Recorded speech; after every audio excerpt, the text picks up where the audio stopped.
Hello,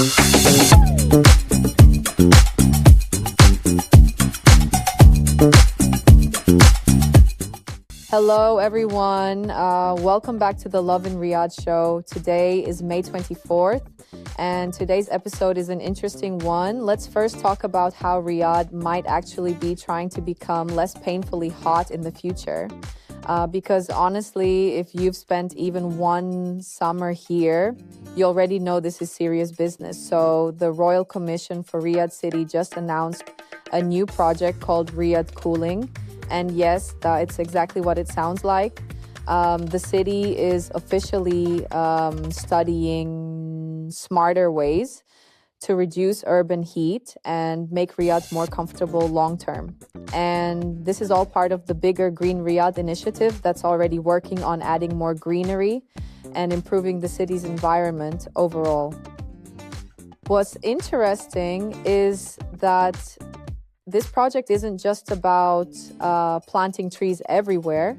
They're actually looking into urban planning, testing building materials that absorb less heat, researching cooling methods for cities, and even trying solutions across 5 different neighborhoods in Riyadh.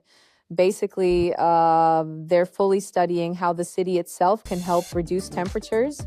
And over the next year, specialists are going to analyze Riyadh's heat patterns to figure out what could realistically make daily life more comfortable in the future, which honestly feels very needed because Riyadh summers lately have been on expert mode. But I also think it's interesting because it shows how much the conversation around cities is changing now. It's not just about growth and buildings anymore. It's also about livability, like how people actually feel walking outside, spending time in public spaces, or even just existing during summer. And apparently, Green Riyadh already aims to reduce city temperatures by up to 2 degrees Celsius eventually, which honestly sounds small until you actually experience Riyadh heat. Now, speaking of making experiences more comfortable, another story that people online really loved recently came from the Grand Mosque in Makkah. A video went viral of a security officer speaking fluent Russian with a pilgrim, and people online were genuinely so impressed by it. But I think what made the moment resonate wasn't just the language itself, like it was what it represented. Because serving pilgrims now goes way beyond just organization and crowd control. There's clearly a huge focus on making people feel welcomed and comfortable from the moment they arrive.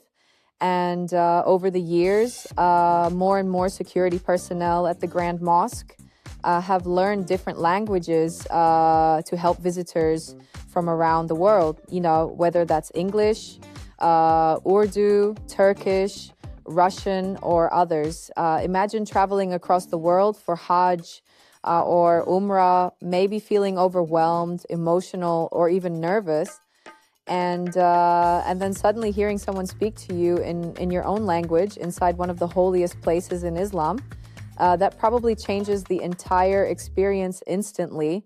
And honestly, these are the kinds of small details people remember forever, especially because for many pilgrims, this is a once-in-a-lifetime journey.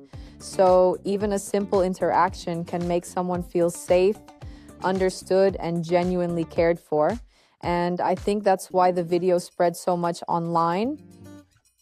It wasn't dramatic or huge, it was just human. And honestly, both these stories kind of connect in a way. One is about improving everyday life in Riyadh for the future, and the other is about improving the experience of pilgrims in a deeply personal way.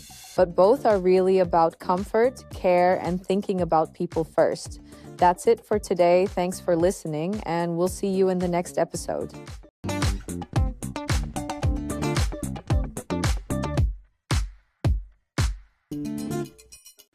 Thank you for tuning into the Love in Riyadh podcast as part of the Augustus Media Podcast Network. Please hit that subscribe button wherever you get your podcast from.